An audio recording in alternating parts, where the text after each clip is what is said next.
The technology is Okay, much fair improved. warning, we're recording. And if you would, What else do you need me sort to of do? sit wherever you're going to sit, pull up a little closer to the mic. Pick your alignment that you think you'll keep, because if you go back and forth like this on the mic, it'll sound weird. And I need her to talk and you not to. Go for Okay. it. Am I close enough? Yeah, It might hit me if I get closer. I know. Well, you can actually take the pop screen and move it in a little bit if you want. This one, you can bend it. Yeah, just move it toward the mic. Yeah. Like that? Yeah. Oh, that would Okay. be nice. Yeah, Yeah. and I think Thank you. Yeah. I'm going to move the mic down a little bit for you. Okay. About there, probably. This is like good practice though. to Yeah. do- okay. And you can be further away. We just don't want you to move back and forth, back and forth. So pick wherever you're going to kind Y'all. of. I don't know. I'll try. Well, just pick a comfortable position. It doesn't have to be close like this. That you don't have to do that. Okay. Well, and the farther away you are, the more background echo we'll get, but that's okay. We can fix it. Because Yeah. we basically aren't trying to make like perfect sound. We can do that. But we're trying to make it more of a conversation. I'm already like way impressed. This is amazing. Here, put these on. You don't have to put those on. Yeah, she can hear it. Oh, what does it do? Listen, That's just that's just us. so you can hear it. So you can hear everything. I love it. This is It us. sounds like a studio. Yeah, exactly. Okay. Yeah. And we can adjust lots of things on Yeah. that, by the way. Okay. But nonetheless, This is really great. Yeah. Good job, y'all. Yeah, so we want to have a good recording track for you for whatever you want to use in the next part of your life. so I'm going to insist that one of us do the opening. Are you going to do the opening this time? Yes, Okay, good. We frequently forget to do the opening until about halfway through the... it's hard. And then you have to like move. that part's hard to edit. Yeah, Well, a lot of times we just leave it there and wait for, the people can wait for it. Oh, sure. There you go. yeah. Welcome to 22 Sides. This is Robin Mack, and today we are here with Alexis Melvin and a new guest, Kathi Crawford. Hello, everyone. Yeah, thank you So- for being here, Kathy. Tell me about Kathy. Oh, boy. In That's your a big words. question, Put though. her in the hot seat. We have 14 hours if you want. Okay. Well, where would you like me to begin? Well, I was wondering, if you were just having a bullet point takeaway of the things you're proud of in life, like what pops up for you? Okay. Well, when I was younger, I grew up in Northeast Ohio, and I am one of 5 children. I have 4 brothers, one remaining, actually. But regardless, so I'm an only girl growing up in a family of boys. Excellent. So that was part of my life. Yeah. Growing up, my dad, he worked at the steel mill. So he was in blue collar. My mother was an administrative assistant. She, actually, after she had the first 4 of us, and we were all sort of a year apart from each other. And then my youngest brother was 8 years younger than me. But after, or I guess it was when I went to kindergarten, maybe, is when she went to work. And there's a big argument that they had, my parents, and which stimulated that. But I do think that my mother enjoyed her career. She worked in an office setting. Yeah. And she worked at the school while I was in school. So she was like right down the hallway from me. And Was that good or bad in your mind? I was too young to really care at that okay. point. Yeah. Good question, but yeah, I don't know. It seemed like she was ahead of me though. Like when I was in elementary school, she was there. But then when I went to junior high, she was at the high school. And when I went to high school, she went to Kent State. Okay. So that was good because, she kept moving Some away. distance. So. Anyway, I graduated in 1979 from high school, and I had no idea what I wanted to do with my life, but I knew that I didn't want to follow a traditional path, and I didn't know what that meant exactly. But I didn't want to get married. I didn't want to have children. There weren't a lot of opportunities at the time for women other than office work. I took 2 years of intensive office education in high school. So I could type and take shorthand. I was top of my class. Very important. Yes. And I couldn't find a job. I worked 3 jobs. I worked in fast food. I worked at the Career Center for Kent State. I was taking classes, and I worked at a bank. That's a lot. So yeah. I was very busy. So you're no stranger to keeping long hours. No. So what do you do now? Well, now I have my own business. My career ended up in human resources, and I kind of moved up to a VP of HR role. And when I got there, I was like, okay, is this it? I don't like these people. I don't know. I mean, I don't like what they're doing. That's a perfect thing for HR, not Things like are always changing, you know. Well, actually, I wanted to really empower people. I wanted to be able to make a difference. Oh, for you people. shouldn't be in HR then. I know, right? No. Well, what I found was it was who I was working for, right? Of so course. you have to be in the right environment, really, to be able to exercise what your beliefs are, I guess, and how you feel about people, and how you want to, for me, empower them and give them opportunities. So I went through some coaching, and I ended up deciding that I wanted to be a coach and work more on the learning and development side, leadership development. So I quit my job. And I started my business. It's called People Possibilities, and that was 2008.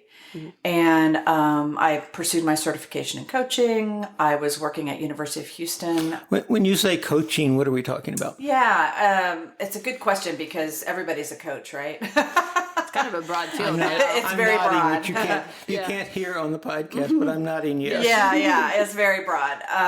For me, it was, or has really centered around career coaching. So helping people figure out what they'd really like to do, and then leveraging their skills in that direction. So it's a little bit different than maybe, I want X job, so let's go get it. It's really about, making a transformation or a change or a shift in one's life. And then I also do that with leaders in organizations. I help them a lot of times with their teams and building relationships with their team in a way that they can empower them to grow in their careers. Because, as a leader, you're only ever as good as the people that you surround yourself with, and how you help them do what they want to do and bring their gifts, forward and achieve that. So that's really kind of the area that I focused on. Yeah, and 2008 was not an easy year to start something. So, especially in Houston, we didn't have quite the dips as most people in economy. But when you became your own boss, how did you feel about your new boss? Like, did you feel like you were getting the values and the support that you wanted, where you could thrive now that you weren't under other people's missions and restraints? That's a good question. Because, being your own boss. So what does that entail? We're not always all good about that. I saw a lot of people in 2008, I saw a lot of people get laid off, unfortunately. And they thought, well, I'll just be my own business owner, and what they did was they started with their vacation first, because they hadn't had a vacation. They were working really hard. And then they got that good set of PJs, and then they just sort of never got up from there. And then they ended up ultimately going back to work for somebody that they resented. But my whole thought process was, well, if you're your own boss, you would resent yourself if you didn't have the structure, if you didn't have the whole setup that it takes to actually employ people. Yeah. But I think that's missing under a lot of people's minds. And I know you're a high structure person that has supported lots of different types of businesses, but did you find that was a thriving environment for you?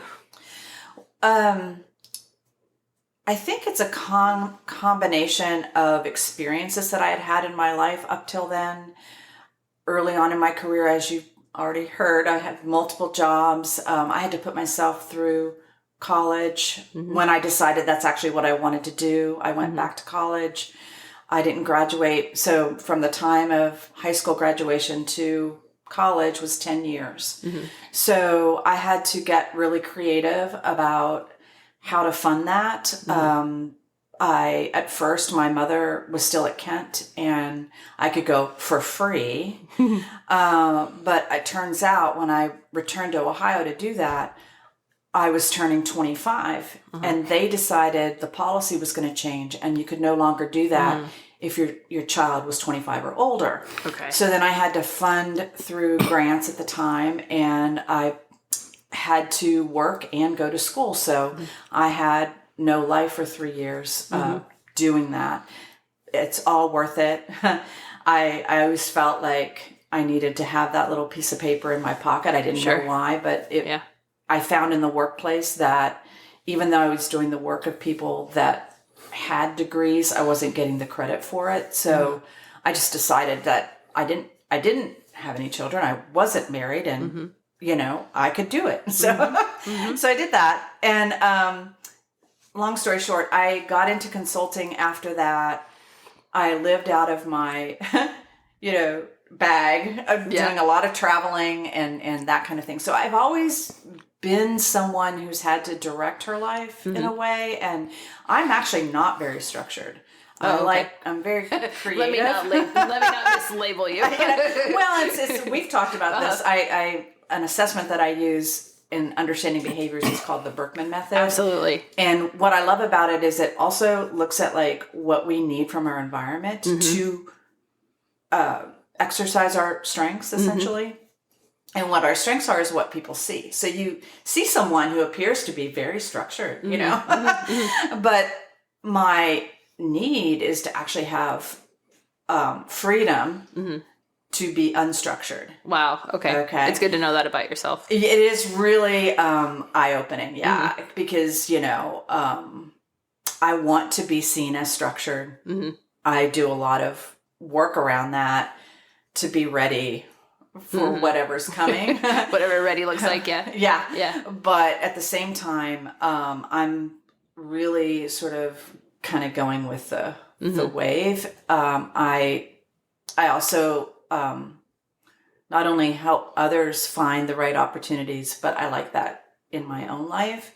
So it's always sort of figuring out how are you going to make things work given whatever circumstances you find yourself in. And so when I quit, the structure of a work environment, where, my calls are coming in and I have a to-do list and, there's a demand for the HR vice president to get involved in things, right? Now it's like, I've got to go find my own sort of opportunities and ways in which I can contribute. I had an opportunity with the University of Houston.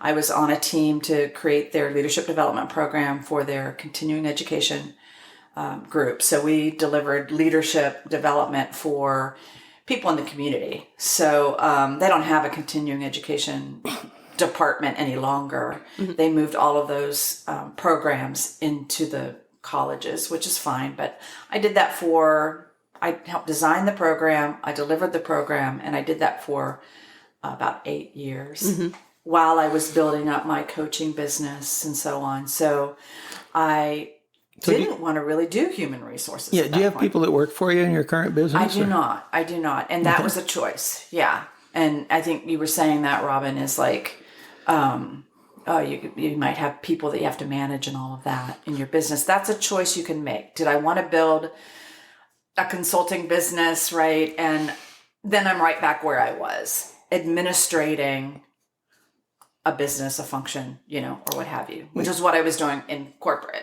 I wanted to actually be hands-on. I mean, I did consulting for like 40 something years. Okay, yeah. And I did not have anyone working for me because that's why I left the corporate world. It was like, no, that's not what I want to do. I want to do the consulting. Oh, yeah. And, and if I need to bring people in, I had people I could bring in. But it was, pure contract consulting type stuff. Oh, excellent. Yeah. So you know the life. And I did a little experiment at some point. I think it was like 2011, 2012 of did I want to, have people work for me? And I had started doing consulting on HR and OD, organizational development, with small to mid-sized companies. So I found a niche where they really wanted my skills, all right? And they really did care about their people. Yeah. So that's where I was looking at it. I sort of started out doing small to mid-sized companies, and then I figured out that if they needed my skills, because I did general management consulting, they actually couldn't pay me because they didn't have the money. Oh, yeah, right. And I'm like, okay, yes. I got to go with bigger companies now. Well, I learned how to structure the agreements to get paid first. Yeah, because What year was that for you? What year was that for you? Oh gosh, when I figured that out. Late 70s. Yeah. Oh, I mean, very sure. Different time and place, right? Well, so, basically what I started doing was most of my work with Fortune 10 companies and governments. Oh, Because they all have money. Yeah, there you go. You can find that. Yeah. Yeah. It's trial and error. It's hard to get in to see them, the people you need to, because I always worked with either the CEO or whoever was running the company. Yes. And they're hard to get in to see, but you can work around that. Absolutely. Yeah. And I had to learn all those lessons too. And so the year that I was saying, do I want to grow it into a more people? Right. And managing that, I had a couple projects that I used other people to do the work. An experiment. As an experiment. And at the end of that year, I earned as much as I would have if I had done the work myself. Wow. And yet there were all those headaches of, getting the work done the way that I would do it and in a certain time frame or what have you. It seems like I didn't want to get into that. It seemed like it didn't free you up much either. Not really. Yeah. Not really. And some people just like to manage people. I mean, some people, and that's fine. I do, and I've always loved my teams. I was gonna say I like developing people, not managing them. I like developing people as well, and I get that from my coaching in that sense, and that's where I want to use that skill versus in a management structure. So I figured out that really wasn't what I wanted. Is it more for you that you like to mentor and see success versus what some people would consider management being like micromanaging and having to pull a strength out of somebody that's not there? I mean, was that the difference? I think it goes back to what I learned in the Berkman is that we have these interests. Each of us has, look, we are human beings. We are capable of so many things. I mean, even though I don't really enjoy mechanical type assignments or tasks, I can do them. But if I have a list of things that I can choose to do, where I gravitate is more towards the people side. And I have high literary interests, which is maybe why I wrote a book. I don't know. But, and I read a lot. Like that was actually foreseeable in your Berkman, Kathy. It was in my Berkman all the time. So it was like, I want to help people understand that for themselves too, is that, I think sometimes management can be, why can't you do this thing? I just want you to do this thing. Well, there might be a lot of reasons why somebody's not doing something. And I want to know what really makes them tick and makes them happy and they can thrive in. And if they have to do the report by midnight, what would be the best way to support them in achieving that without the hammer? Yeah, being a power force. And sometimes having a field or an area that you're very good at can be a curse. I mean, seriously, it's like if you don't like to do it, or if you're burned out because you've done it so much, it's like, no, I do not want to do that. I'm doing this over here. And, we all perform better with choice. Yeah. Yeah. When you have to do something, then it doesn't feel the same. Well, and I found that when I was doing consulting and those sorts of things, that the bad part was that the have to do it was me telling me I have to do it, which can really get to be interesting sometimes, having the argument with yourself. Yeah, that's for sure. Oh, I have all kinds of ways to get myself to do the things that I don't like to do, but That's good. That's good. I did too. You I have had to this have whole that series point. of things. And every now and then it'd be like, okay, I just ran out of, okay, I just need to do it. right, right. Suck it up and do it, you know? Well, I early in my life, also a game changer was a time management class. I don't remember when it was. It was in the 80s. Yeah. Who was it? Franklin Covey? I don't know. It was something. Yeah. And it really literally changed my life. It can be very helpful. I hadn't really thought about time and focus in the same way before that. I was definitely a doer. I could get things done, very task focused like that, but it wasn't with any sort of mission or purpose behind it. So that time management class really, really helped open my eyes to, okay. Yeah. And I think it was around the time of deciding to go back to college, and, it was something that really helped me. Now I see, I'm a massage therapist, and so I'll see people that work from home or have a bunch of jobs, just a mixed variety of people. But when they are their own boss, we have a laugh because they'll say, well, I'm more stressed than I was working at the main job. And why am I overbooking? And why don't I have free time? And I said, oh, did you fire yourself? Because a lot of times when I'm my own business owner, I have to say, who scheduled this? Oh, you're fired. Exactly. And it's comical because there's laughter of relatedness. But if you're not scheduling in all the things that you need to, and you can get very tunnel focused, but are you scheduling in that self-care? Are you scheduling in the admin time? Are you scheduling in, it's a lot. It's not For clocking sure. in and out and then just Netflixing, you have to broaden your horizons on the things that you need to meet. But that's what I laugh about. I'm like, it's so true. you're fired. The thing I found was that I never took vacation. Oh, Because, okay, yeah. if I didn't have clients that I was actively working with, I was trying to find them. Because you have no So money coming there was in. no time for can't stop vacation that flow. anyplace. Yeah, because you have no money coming in. You have to keep working. And, it was fine, but that's not okay. It Right. was like, this is the nervousness time. I do Right. think that's why you asked this earlier, but why people, they start a business and they want to do the thing that they started the business for, whether it's human resources or general management or, you name it. They want to do that thing. Yeah. But, you have to sell your own business. You have to Yes. build relationships. Yes. You have to always be selling. You have to do the marketing You've got to component, figure out a for way sure. to get to your customers. You have to You have to basically deliver the support services. them. You have to sell. Yes, you're doing all of that. Yeah. And there are ways that you can delegate. You can hire people that do certain things, etc.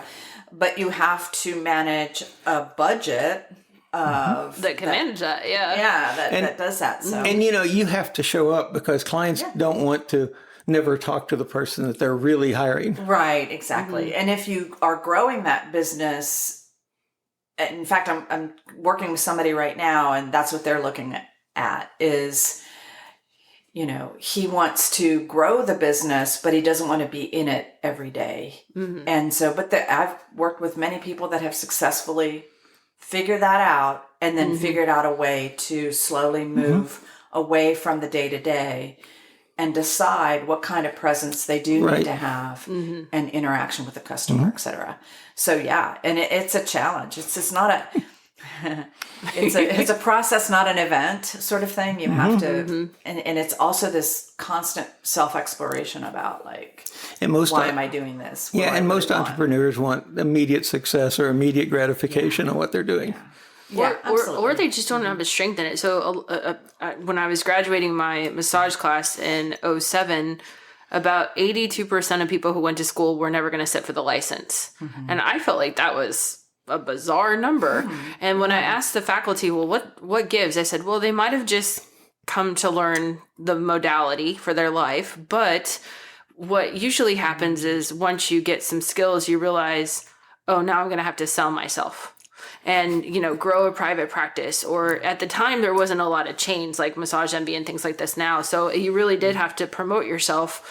And that was really hard for a bunch of hippie introverts, or, you know, like, how do you explain that you're good at touching, or, you know, like, they didn't really have a good marketing mind in that sense, and that wasn't their skill.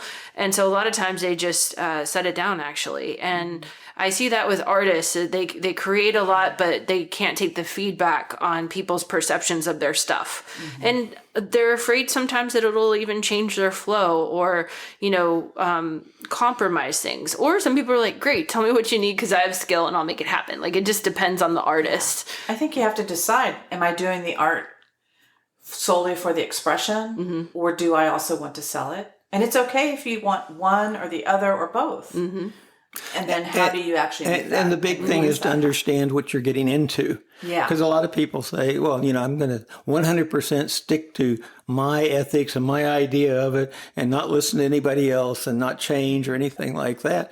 Yeah. But I want a really, you know, high dollar lifestyle. Usually doesn't go together. Yeah, that's true. It's good to understand the platform and what it can actually yield. Yeah.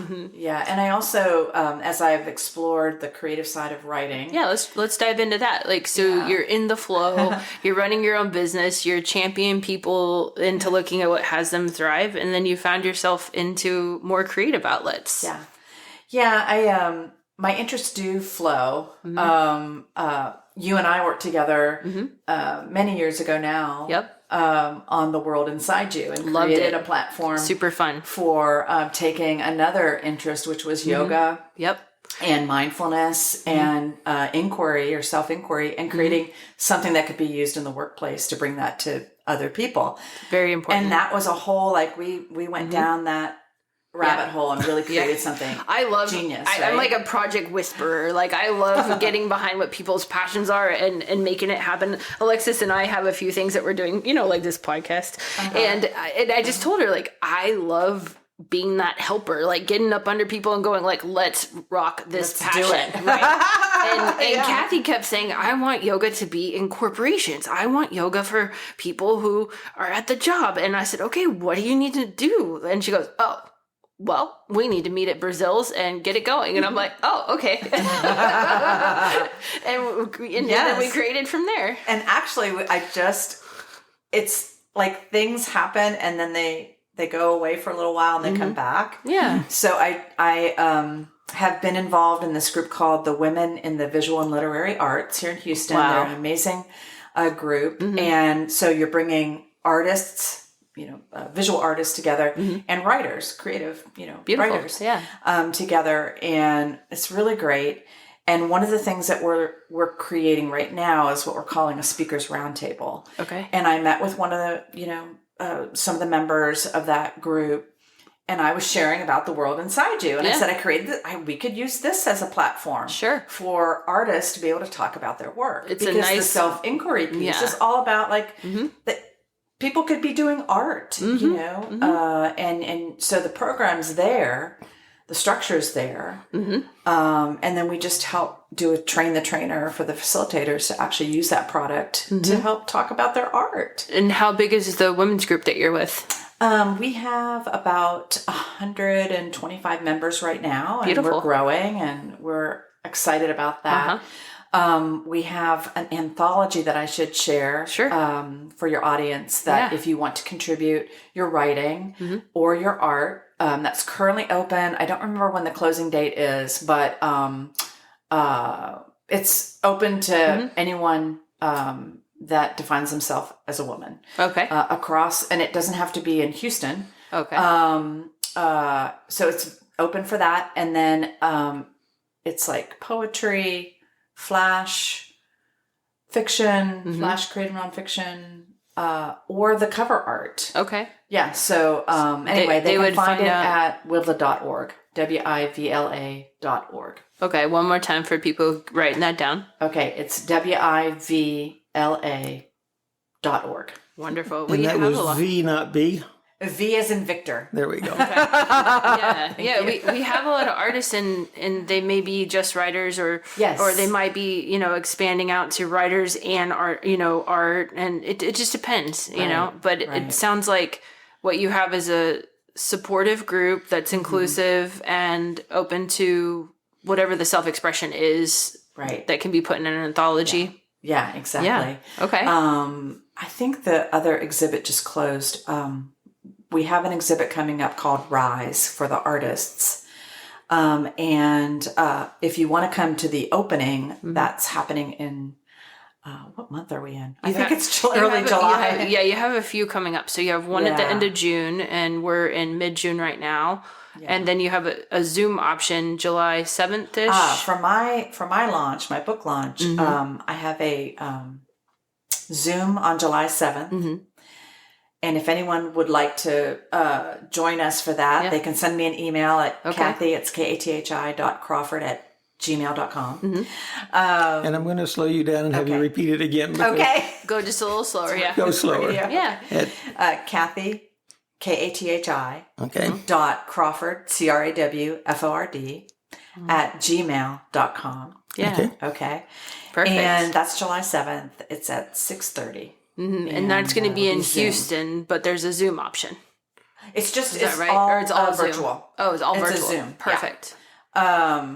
Perfect. The other thing that's happening, I belong to an organization called Rightspace. Okay, so Kathi gets around a lot. That's what we're noticing. No. Although she's in the flow, she's a very active flow. I do like people. I like being with good. people. Yeah, you are. You're very into people. I'm highly sociable. Yeah. So are you, Robin. Absolutely. This is completely why Kathi and I get along. Yeah, like where there's a group, there's a way. It's a surprise. The other one is in person at rightspace.org. Okay. And they have a monthly open mic. Beautiful. And I am the featured reader. It's the fourth Friday. Or I think they say, no. It's the last Friday of the month.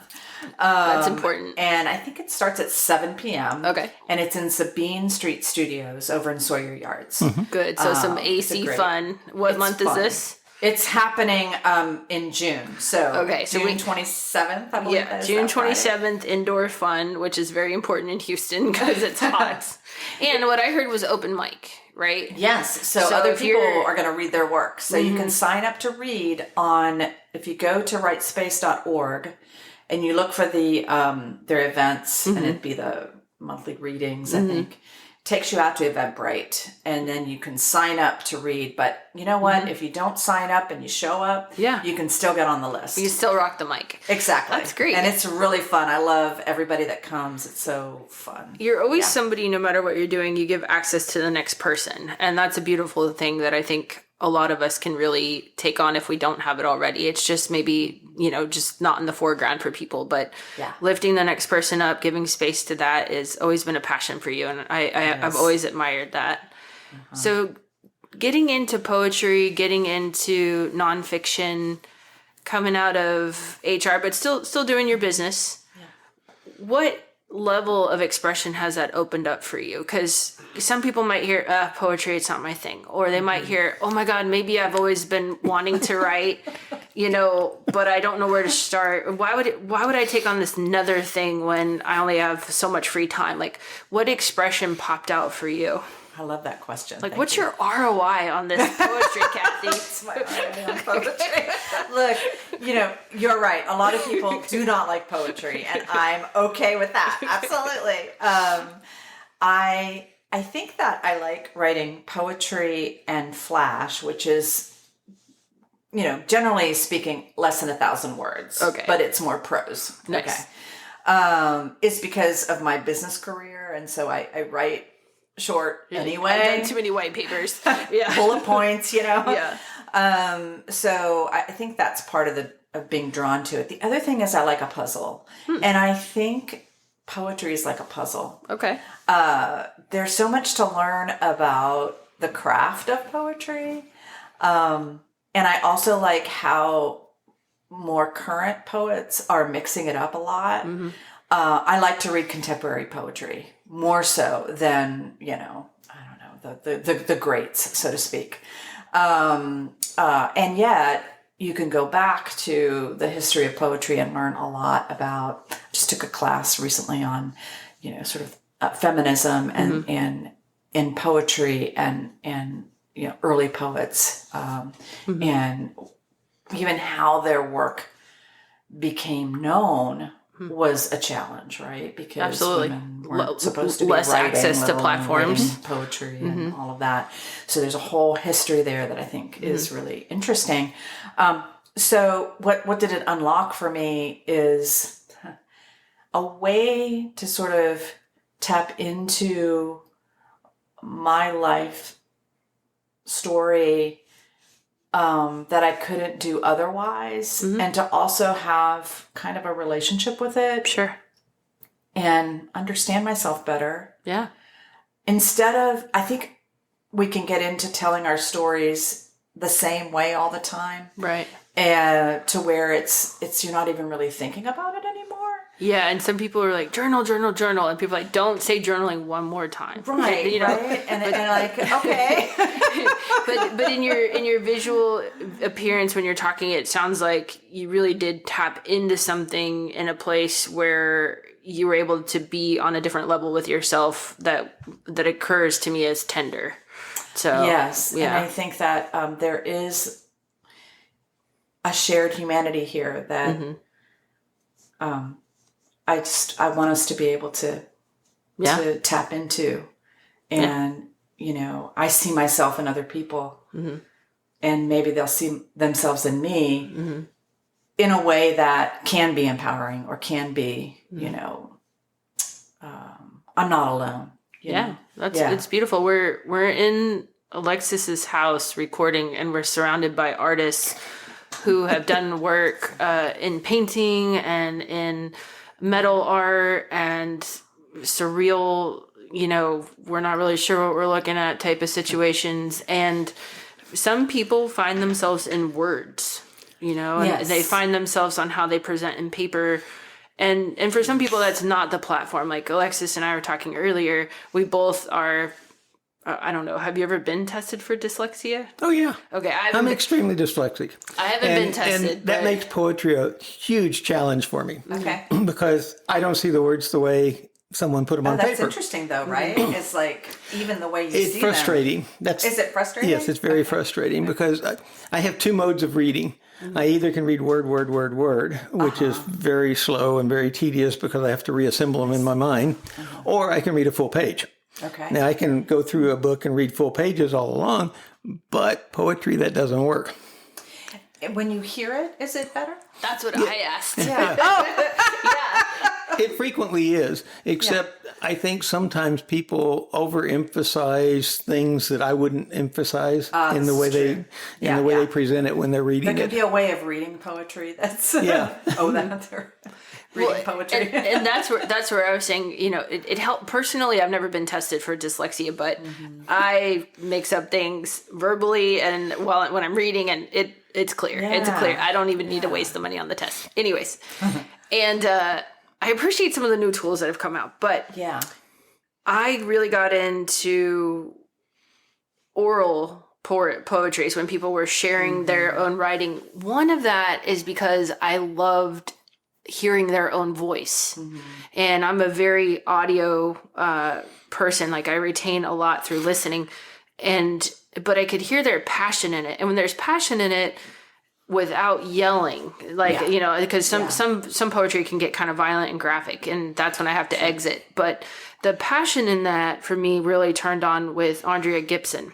Oh yeah, they're a poet laureate for Colorado right now, actually. Yeah. And I got to see them when they came through Houston, and they shared about their life and about a nonprofit they had that was called something to the effect of Stay With Us. And they were speaking to people on the outskirts that didn't fit in. Yeah.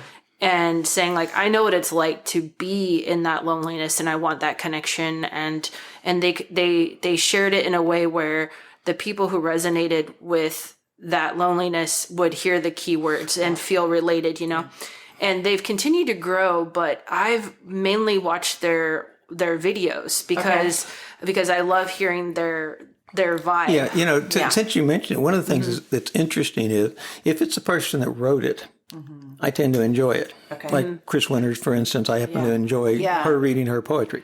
But if it's someone else performing their poetry, it just doesn't work for me. Right. Chris Winters, they, them pronouns is in San Antonio, and they were a poet we brought in for the Unity Banquet, but they continue to have a blog and support people, and just getting their expression out for themselves is healing, but they do hope to connect with the next person. And some poets have that agenda, some poets don't, Right. but it can be life-saving for people to go, oh, there's someone else out there like me. Absolutely. Yeah. And when I was a kid growing up, I went into half-price books, and I would always go to the LGBT section, and I couldn't read these big long textbooks or autobiographies. I was like, that's not going to work. But I went for the poetry books, and I'm like, okay, I found myself a little bit in that, and that's neat. it's just interesting. So if you're finding yourself in a way where you want to newly connect with yourself, maybe pick up some poetry is what I'm hearing. Yeah. And I think Andrea is a good person to follow. They also have a Substack. Oh, okay. And, if you're on Substack, I would definitely follow. Yeah, good to know. Andrea, because, I feel like they are really trying to help others and in a very accessible way. Absolutely. Absolutely. So poetry is such a big world. I just want to point out, like, if you haven't vibed with it, maybe don't give up, maybe just try on some other things sometimes. But it sounds like you've met this collective with the women's group that you're with, where they collaborate, where somebody has a painting and then someone writes a poem with it, or someone has a photograph and someone writes a poem with it or something. So that's kind of cool, because it sort of cross-pollinates the art platforms. It does. And it's a form of poetry is ekphrastic writing. Okay. Is where you write in response to art. Ooh, okay. Okay. So, and that is an area I really love as well. So in my book, the cover art was created by Brooke Summers Perry from a poem that I wrote. And we did that as a collaboration last year with WIVLA. Then I also have another poem in there called Rest Stop, which is my friend Melody Locke, who is a photographer. It was one of her photos that I was responding to and writing to. I really like working with art in that way, and then what's kind of coming from it. Not to really take away from what the artist intended for it per se, but what does it mean to me in sort of the expression that I'm feeling from it, and then writing about it. Well, and one of the things, if you look around, I don't have any figurative art. I don't like figurative art. What I like is pure impressionist or non-figurative. And you get to decide what you want. That's right. And it's interesting because it changes how you see something depending on your mood. Yeah. In fact, do you like to do art tours where you hear what the person sees? I will not tell anyone what the painting is or what the artist thought until after they've told me what they think. And it's really interesting because some of them are just hilariously funny. And then that way you get like a different art tour every time.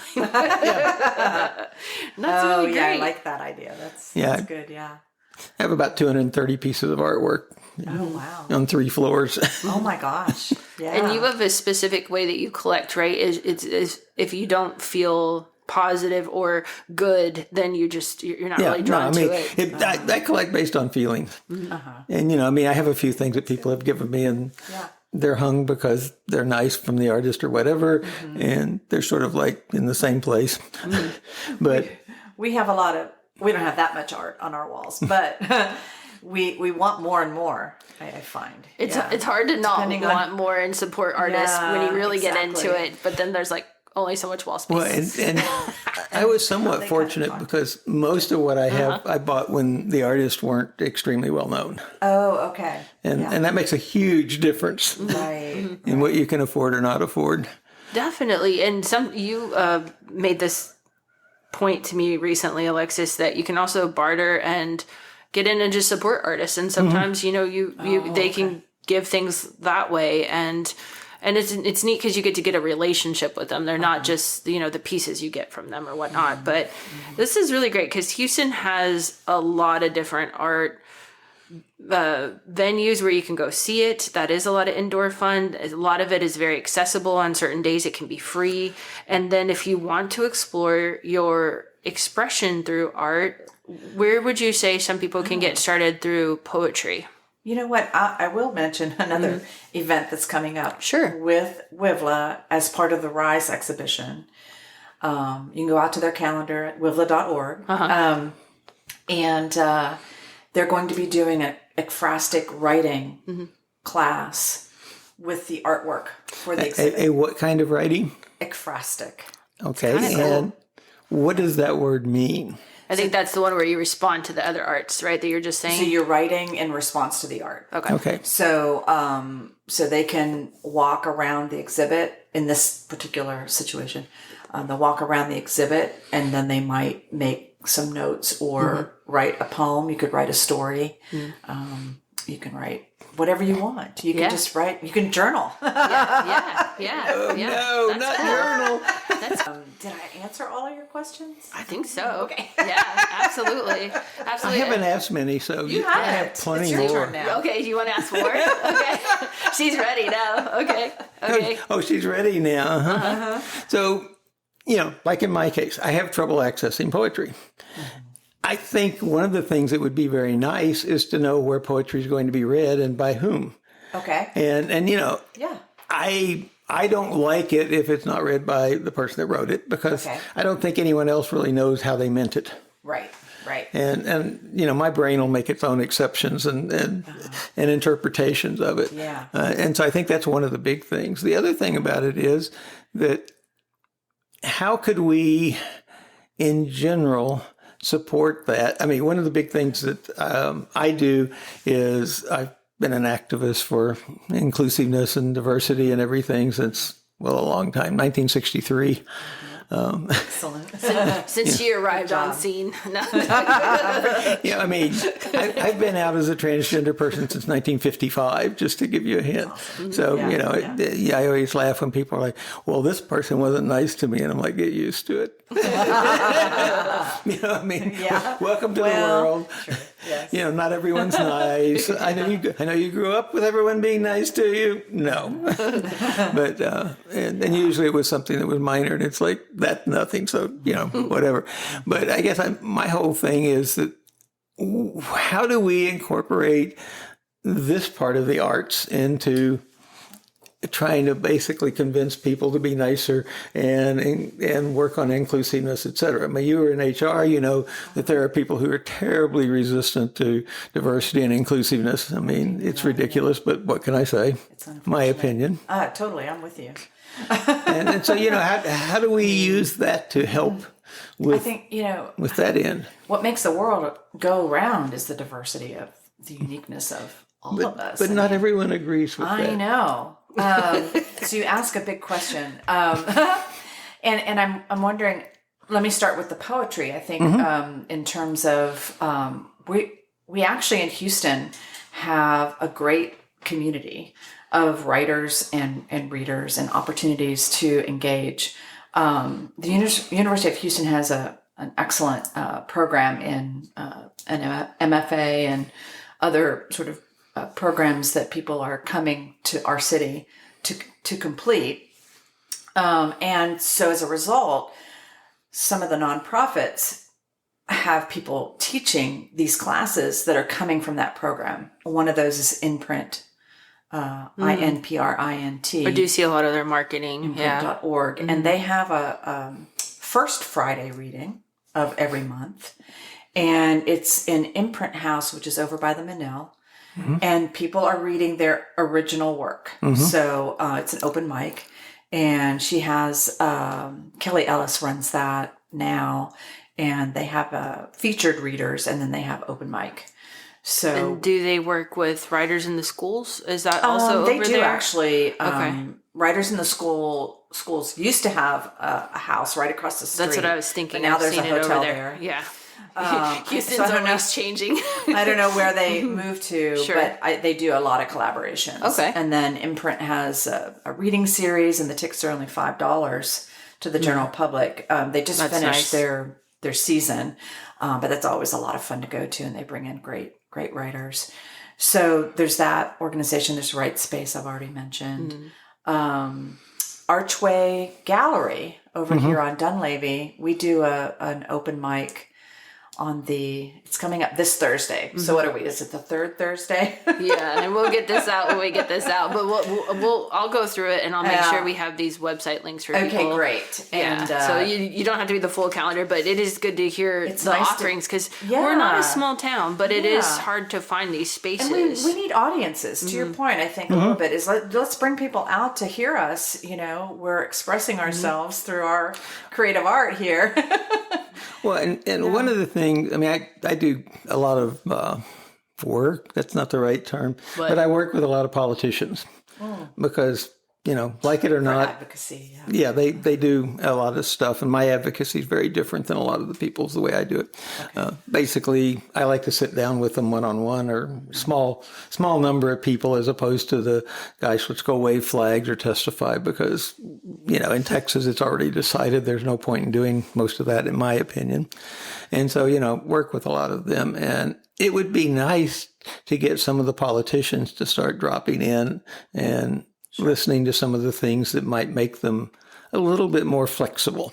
A little more open, yeah. And you aren't going to get the people who really you'd like to have there, but that's fine. But you never know. If you get the people around them, it spills over after a while. Absolutely. You never know. And so what, Kathy's speaking of is it does bring up the humanity connection piece. And it reminds me of the Supreme Court justice that actually went out and was listening at the Black Lives Matter protests, and it really changed some of his views. Was that Roberts? I'm going to mess it up if it's not. Roberts is the Chief Justice, so.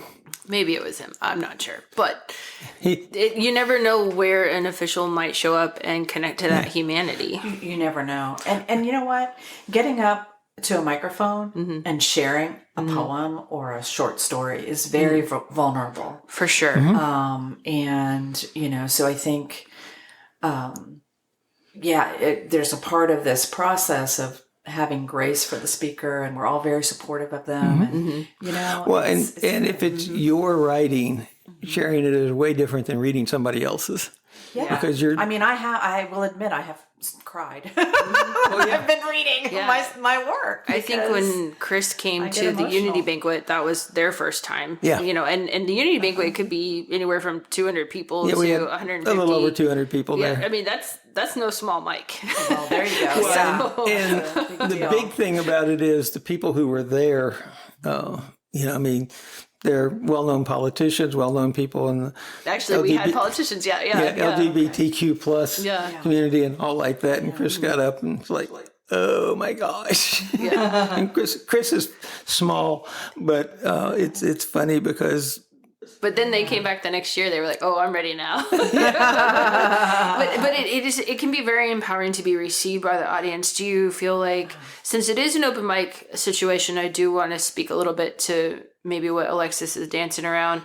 So you said that the women's group includes all women. Like, do you find that at open mics, the readers and the audience are receptive to all forms of people, whether it's race or gender identity, or, because it could be a little scary to walk up and all of a sudden talk about an intersex poem or something. You bet. I would say all the venues I've been in, absolutely emphatically yes. Well, that's great, because she's been to a lot. Okay. I mean, there's Basket Books. Is another really good venue. I can't speak to every possible venue, but certainly the places that I've been in those environments have been very inclusive. I know Basket Books in Montrose, maybe we can have the owners on or something, but they've been very inclusive in their offerings. Exactly.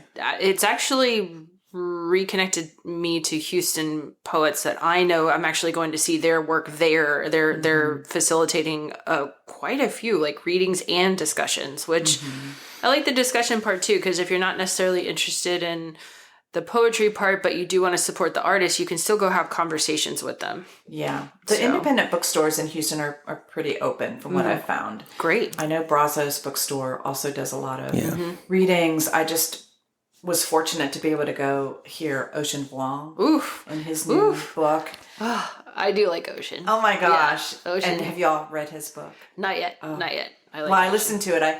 I have the Libby app, so I get my books from the library the audio, on there, and it's the audio. And so anyway, the reading of it is amazing. Is it in his voice? No. Okay. But the reader is really good. Okay. Really does That's great. Does it well.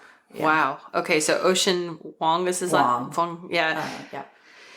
I heard some interviews with him, and it turned me on to his poetry because he was really well received when there was abuse towards Asians. The Asian spa, I think I'm going to mess it up. 2021?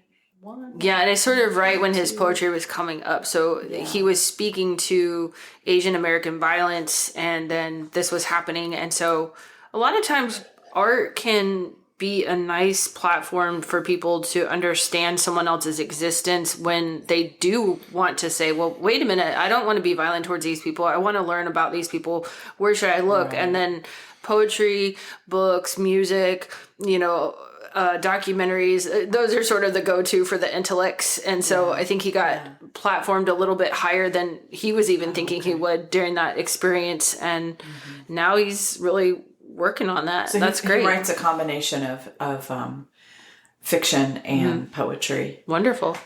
He's a great writer, great individual. So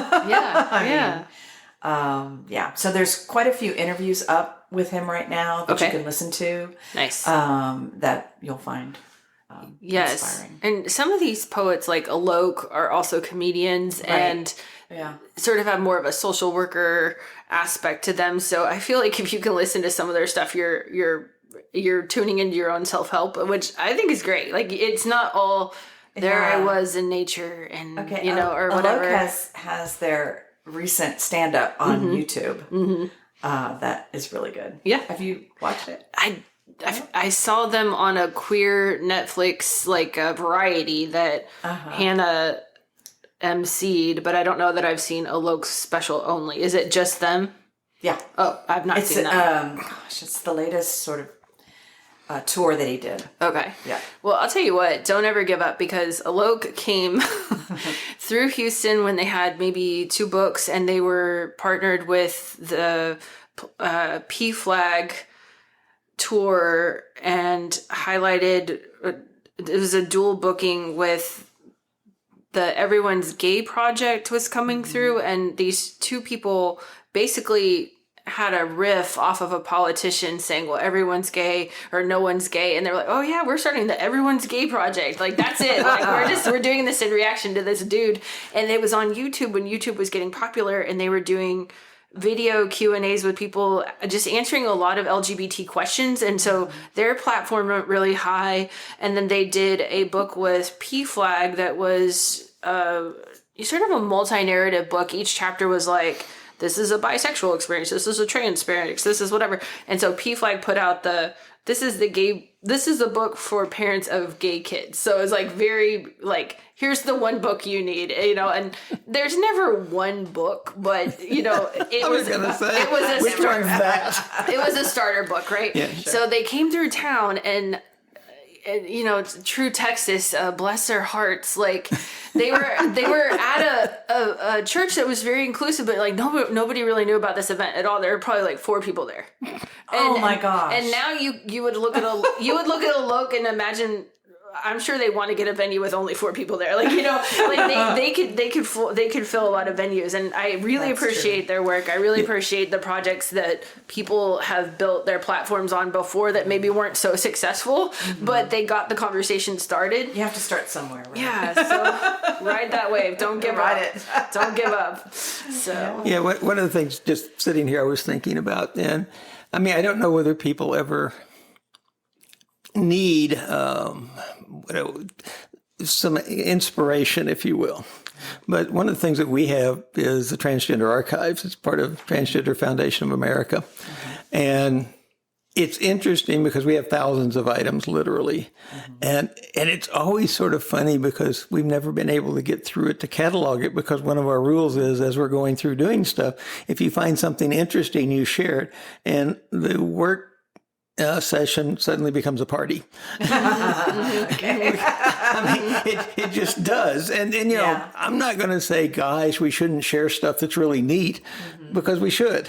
Yeah. But and I was just thinking, you know, if there's anything that the archives might do to make some things inspire people available or whatever, especially in the winter, when it's, you know, more comfortable outside. Yeah. So if you're in Houston, and you know, maybe if you're not in Houston, but we have some images that are photo based, and we can send you photos and things. A lot of times we get students that are interested in finding out about trans history, but it does include other people, but it's mainly trans focused.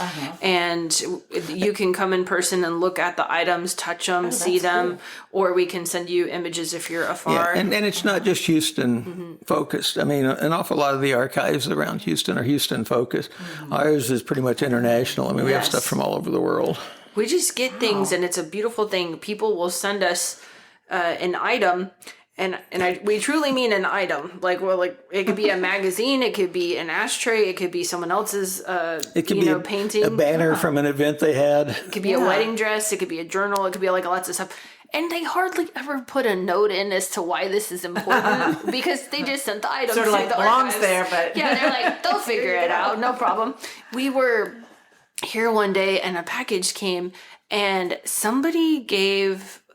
Basically, I want to say it was like Ebony, like a black magazine from like, maybe I'm going to mess it up, but like, let's just say the 70s or something, or, you know, and so we're like, okay, well, it's a black magazine. And on the cover, it said basically, here's the percentages of what it takes to be white. Because at the time you weren't classified as white or African American unless you had certain percentages or something. Right.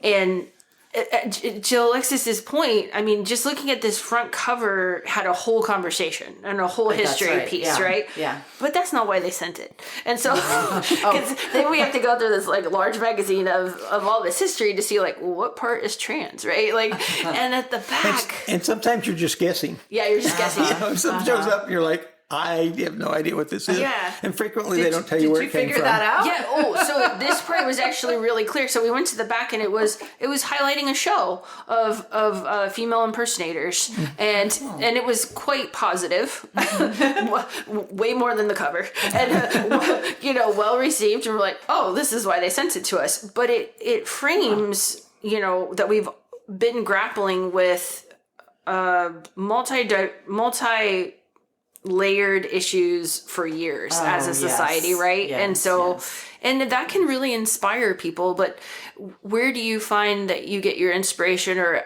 the poets that you work with get inspiration, in case maybe that's not the one thing? Are there other areas, if someone's like, you know what, I don't know about poetry, but I would really like to be inspired for life in general, like, do you have some go-to places for those sparks? That's a good question. I mean,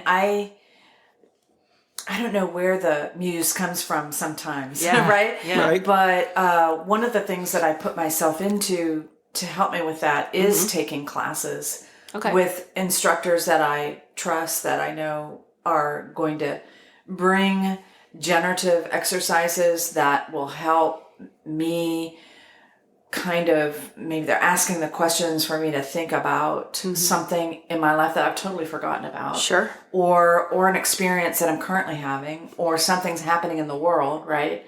Or happened in the world, or it just comes through that inquiry and those questions.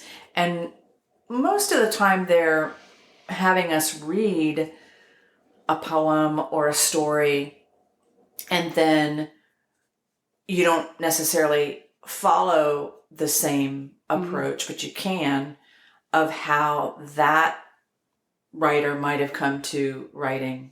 Maybe there's some certain structures they used. Maybe it's, 4 lines per stanza, or, it's an ekphrastic writing, or it's, we're all looking at the same photograph, right? The different stories that come out of just one piece of art, is pretty amazing, because like we were saying, it's whatever is coming to the person who's writing it. So,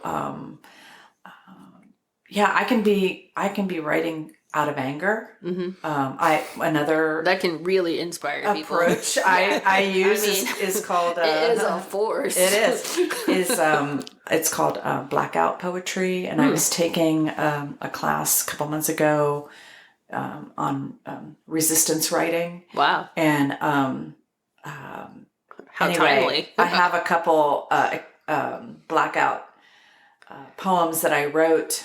One was from the interaction of Trump and Zelensky. What? There was anger there? Just kidding. Anyway, and Kathy might drop the mic. Heather Cox Richardson writes a daily. She's a history teacher, basically, and you may know her. But anyway, she wrote about it, and then I erased that, and I wrote a poem. So anyway, nice. And that's just a way of me getting my anger out. How did you feel afterwards? Like, what result did you have?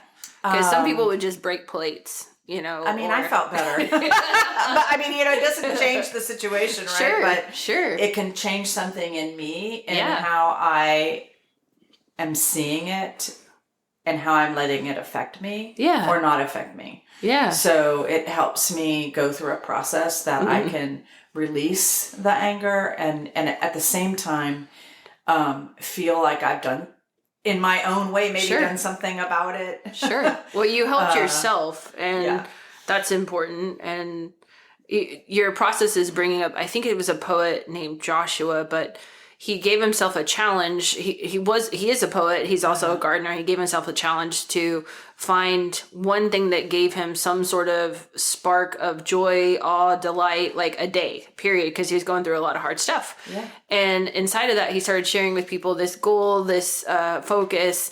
And people were like, well, I need to do that too. Like, you know, and now he's written a book on it and gotten a lot of interviews and things like this. But it brings to the point where we're in a lot of clickbait and rage media. We can also look towards the other things also. We can also find those places where it gives you center and joy. And one of the things Alexis has reminded me of recently is the beauty of blooming flowers. And I mean, they're so beautiful. During the pandemic was the first time I started looking at plants, because everyone in my neighborhood was gardening and everyone was donating plants to me. And I'm horrible with plants. Like, I was actually convinced, like, well, this is okay because they can't deal with their plant dying. So they give it to me and I'm basically the graveyard. Like, I don't know. Because I just never saw them blooming or hatching, you know. I was just like, first of all, I don't have the patience for this. Second of all, I just think it's gone now, you know. But recently with Alexis, she's a bit of a green thumb, if you will, and knows how to pick the right plants. And now I finally see real blooms, and I get it. Oh, neat. Yeah. I'm like Nature excited is about very it. invigorating and renewal based. And I was going to say, and you know, it's sort of like joyous, if you will, and that whole bit. I mean, I had a very lush backyard before we had the super heavy freeze a while back when they tried to freeze all of us to death too. Okay. You know, and that whole bit. Yeah. And so I just literally this year got around to rehabbing it to some degree. And so it's starting to look better. And it gives you something to look forward to, right? Mm-hmm. That's really neat. And you never know what you're going to see each morning. So it's sort of like nice to wake up. What are things that inspire you? Where do you find the muse, or where do you process your rage or anything like that you're going through these days, Alexis? Are you looking at me? Yeah.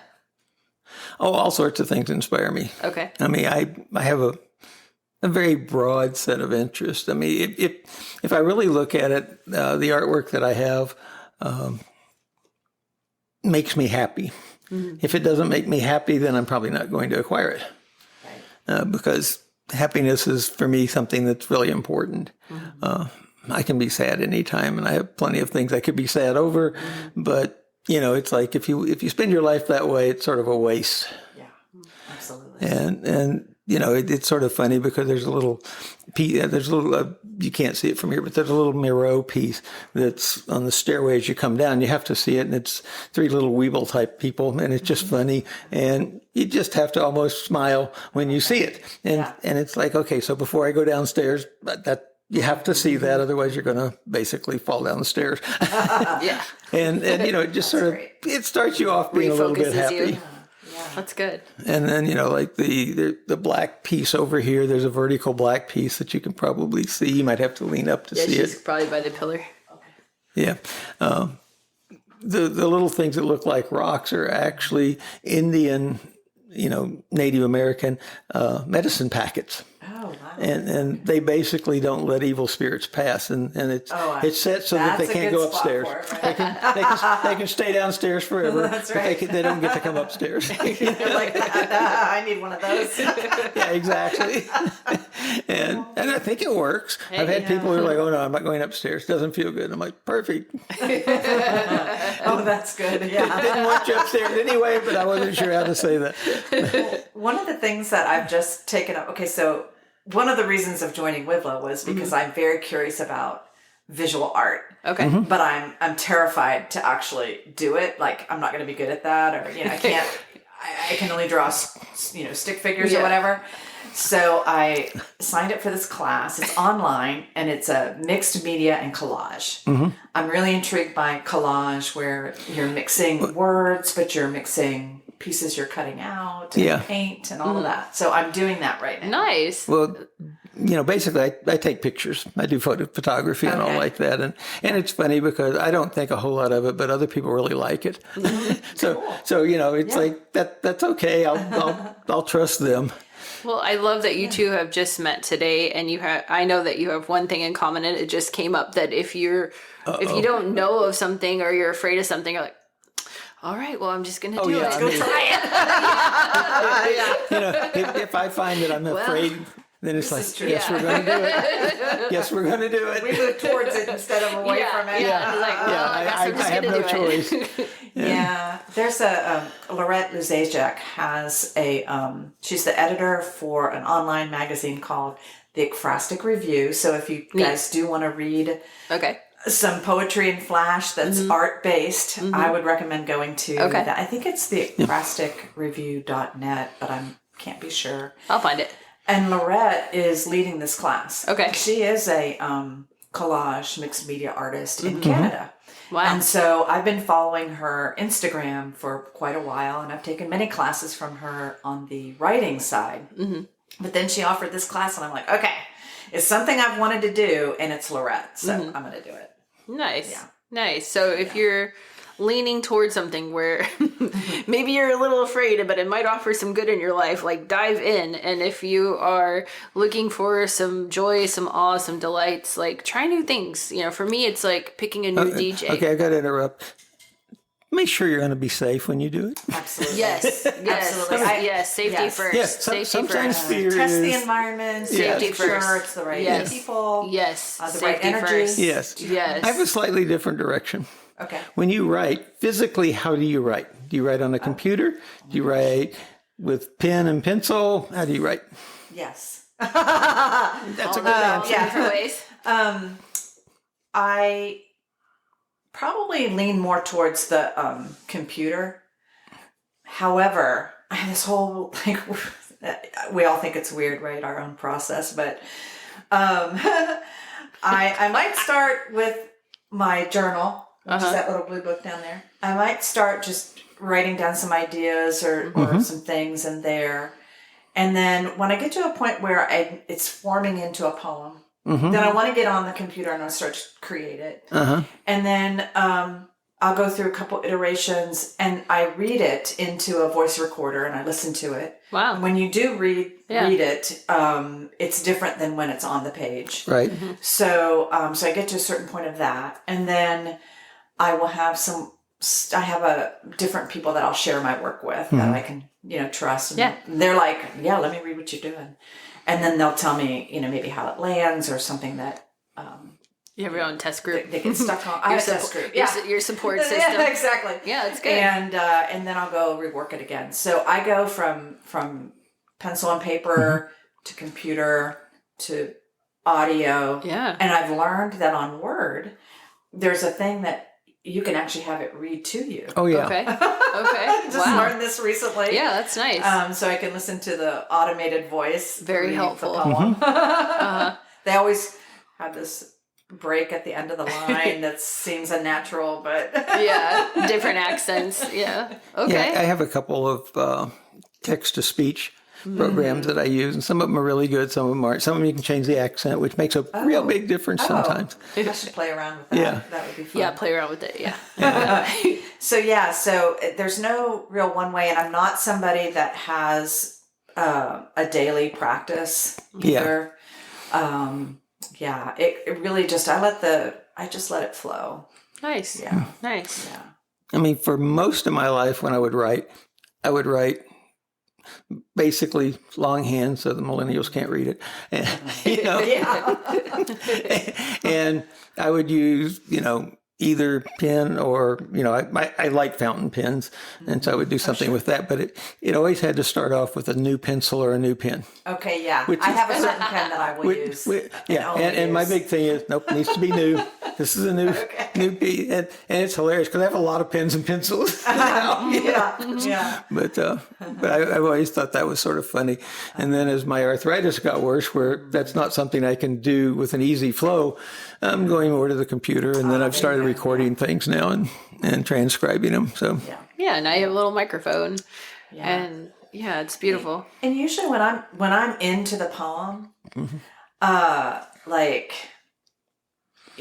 when I go and I have to go to bed, right? I've been up, it's past midnight, which is way past my bedtime. How can I phrase it? No, you don't. And I'm like, I can't finish it. It's not done. You obviously haven't experienced. You just have to channel your own inner vampire, Kathy. Okay, no, I can't. Maybe I've aged out of the vampire stage, but I have to go to bed. Yeah, but I've learned, that's actually where some of the ideas, like if I let go of it for a minute and I get into my dreams, and then sometimes that's where it comes to resurface. Me, right? Okay. And the next morning, I have a thing on my phone where I can make notes. Nice. When I'm walking, I will make notes. Yes. So I have different ways to sort of capture those ideas and things. Do you still walk a lot? I do, yeah. Do you find walking in certain areas, inspire certain things, or is it the motion of walking that'll bring something up? I would say both. I mean, I live in the Montrose area, so there's a lot of places I can walk to that have different vibes. And so, but I tend to, I like the nature. I take pictures of flowers and trees and unusual things that I see. That's nice. But I do also tend to walk the same streets a lot of times, even though I'll mix those particular streets up, Yeah. But yeah. That's well, beautiful. they change. That's one of the things that I like is watching the change. Now, I don't like watching the change where it's because, there was a house there, and now there's no house, and now there's an office building. Yeah. Which is like a weekly change almost. Yeah. I mean, it goes so fast, it's unbelievable. I wrote a poem, Buy, Sell, Rent, Deed. That's about the changing of a certain place. Yeah. So if people want to follow your work and maybe even have your book, how would they find you? Okay. Yes. The best place is my blog, KathiCrawford.com. So KATHICRAWFRD, but no dot. No dot. All right. And I was about to ask that. I know. Well, I've made the mistake, so I know other people might. And there's a button on there to go to Finishing Line Press, who is the press that is publishing the book. And it's currently in pre-order. Nice. So you can get a discount. So now's the time to buy. Now's the time. Okay. And if you want me to sign it, I am going to have a signing in October over at Sabine Street Studios with my friend Donna Carnahan, who has a studio over there. So you can buy it and bring it. Sure. What else? Or just start showing up to these events. Make a friend. Absolutely. Yeah, absolutely. make a friend. I'm reading from the collection, but I'm also reading new work as well. It's funny because, and a lot of writers say this, I wrote Consider the Light 3 or 4 years ago now. And, I started sending it out to contests and things like that. It took maybe 9 months before it was picked up. It's good to know. And then they said, hey, we want your book. And then it's another year before it's a process. It's actually getting published. Yeah. So I've written actually 2 more collections that I'm currently sending out. Nice. Okay. But that's one of the things that's interesting because welcome to the way things used to be. I mean, right now we're in instant gratification mode these days. It's sort of like, why does it take so long? Well, because it takes a while to edit. It takes a while to set things up and to publish them. And I really think that that's something that people should understand. And, the whole bit of, I can order something from Amazon and get it before I could run down to the store and buy it. Right. Which amazed me the first time I did that. It was like, wait a minute. This was an order online that got here quicker than I could get myself ready and go down to a store and buy the thing. Yeah. And they have it in stock. Yeah. And it's sort of like, I think, unfortunately, we're used to that, including me. I mean, we've gotten used to it. Yes. Yeah. But to your point, it's, it's good to break that rhythm up a little bit sometimes. Yeah. And the other place, just in terms of my coaching business, the name of my company is People Possibilities, and the website is peoplepossibilities.com, which I understand there's a lot of P's in there, but I wanted to name my company that, and so there you go. Good luck. You like people, and I just love that. I'm just picturing if people came to your events, and they did want to make a friend, you're a very approachable person. So, you don't have to be afraid to introduce yourself to Kathy. She'd love to meet you. And, just an instant friend. It's always nice when you're going to an event to have a pal, or if you do have the courage, to go along, that, you meet someone. Absolutely. So, yeah. I would encourage that. All right. Yeah, well, any last thoughts? Did you have any final questions? Any final questions? Oh, I have tons of questions, but any they have nothing to do with anything we're talking about, so it doesn't really matter. I laugh because I think when we first started this, I'm like, I need to ask everybody, so in your opinion, what's the meaning of life? I'm still working that out. There you go. She's running her own personal test case. Well, I do want to say thank you both very much for this opportunity, and I love that I can share with you all, and that you can share with your folks and whatever. I mean, the message gets out about writing and about being who you are and enjoying your life and finding the beauty around you. I think that summarizes a little bit of what we talked about, but absolutely, and finding those ways to express yourself. Yeah, you're always welcome back, because 22 Sides wants to talk about expression, and Alexis does have a lot of questions, and it leads to what we call different sides of the complexity of the conversation, right?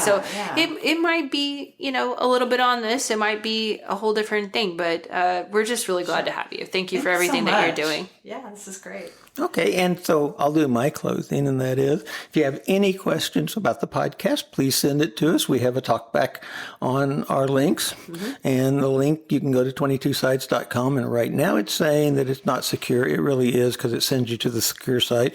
I get to fix that in the next day or so it should be fine soon. But do that, and we just love it if someone wanted to sponsor us and give us a little bit of money to help pay for some of it, and there's a link to do that. So, go take... And I want to... Go ahead. Go take a look at our podcast. We have, 10 of them out there? 12 now?